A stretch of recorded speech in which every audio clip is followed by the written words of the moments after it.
Alors, Tel Aviv, ça va être votre destination. Alors, Tel Aviv, qui cet es-tu? été.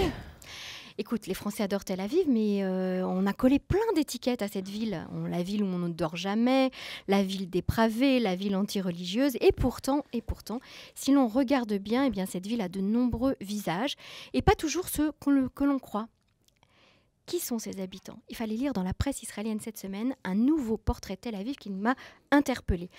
Beaucoup plus bigarré qu'on ne le croit. Exactement. Lors de la création de Tel Aviv, eh bien, celle-ci était habitée de nombreuses communautés religieuses, ça il faut le savoir. La circulation à l'époque était interdite le Shabbat dans certaines rues de la ville et même l'arrosage des jardins. À l'époque de la création de la ville. Exactement. Ouais, ça a bien changé. Hein. Bon, bah ouais, justement. Alors, dans les années 70, les religions ont commencé à quitter Tel Aviv parce que les jupes devenaient trop courtes et puis les restos de moins en moins cachers. Mais, après le désengagement du Gush Katif, de nombreuses familles vivant là-bas ont choisi de s'installer à Tel Aviv, d'abord pour trouver le plus vite possible du travail, mais aussi pour renouer un dialogue avec la population séculaire du centre du pays, pour leur faire prendre conscience du drame qu'ils vivaient. Alors ils ont créé des quartiers entièrement religieux, avec des écoles religieuses et des réfections de synagogues. Donc là déjà, on voit un réveil, un renouveau dans Tel Aviv de la population religieuse, des gens avec des kippotes, avec des femmes avec la tête couverte, etc. Le deuxième groupe très intéressant qui a débarqué à Tel Aviv ces dernières années, eh bien, ce sont les Français. Eh bien oui. Voilà, mais les Français, pas n'importe lesquels, c'est des Français religieux sur le retour, comme on dit, hein, ceux qu'on fait tchouva. Enfin, bon, vous savez bien que la particularité des Juifs français, c'est d'être gamme.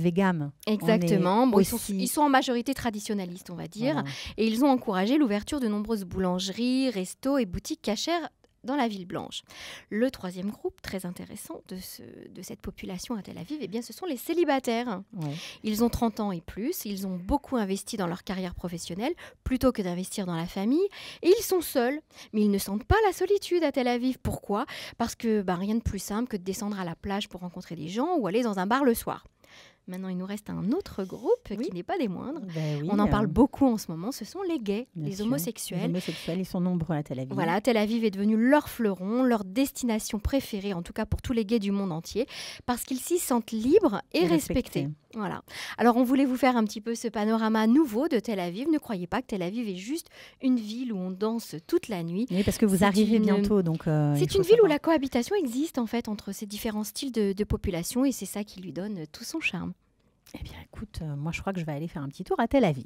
Hein? Il y fait chaud, hein, Cathy? Ouais, faut mettre les tongs. Justement, ça tombe très, très bien, puisque